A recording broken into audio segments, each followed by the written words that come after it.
You've probably heard of the enslaved people running away and toward their freedom on the Underground Railroad. But have you heard of the Black Maroons who escaped to Florida? These brave Maroons integrated with the Native American Indian Seminole culture in Florida throughout the late 1600s through the 1840s. Black fugitives, who were enslaved in South Carolina and Georgia, ran to freedom in Florida, which at that time was ruled by Spain. The Black Maroons joined the Seminole groups in north-central Florida and continued building communities as far south as the Everglades. During this time, Spain claimed all of Florida, where slavery had been abolished in 1693. Still, the Black Maroons and Seminole groups had to defend themselves and their freedom against Spain and later U.S. military control. Of course, the Black Maroons and Seminoles shared intercultural marriages, foods, traditions, and lifestyles throughout their shared life of freedom in Florida.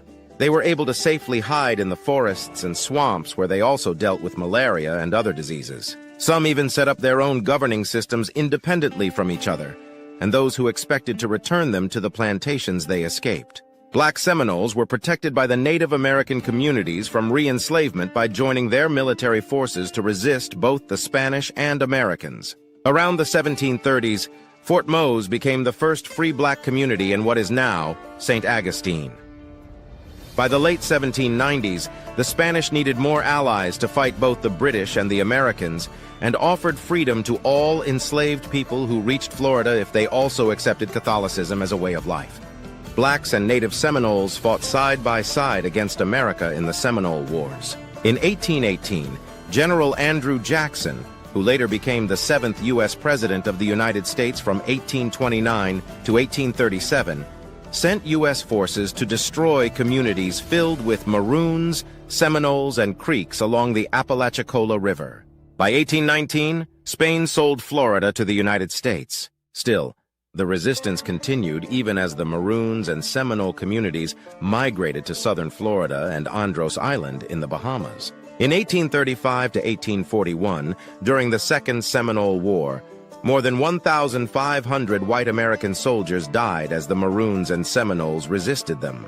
The Maroons and Seminoles were eventually defeated in 1842 and were forced to move to Indian Territory in present-day Oklahoma. These days, descendants of the Maroons are still found on Andros Island, Bahamas, and Mexico. Thank you for subscribing to my channel.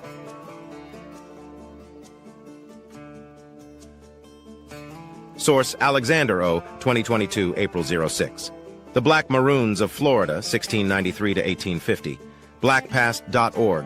https://www.blackpast.org/African-American-history/the-Black-Maroons-of-Florida-169-3-1850/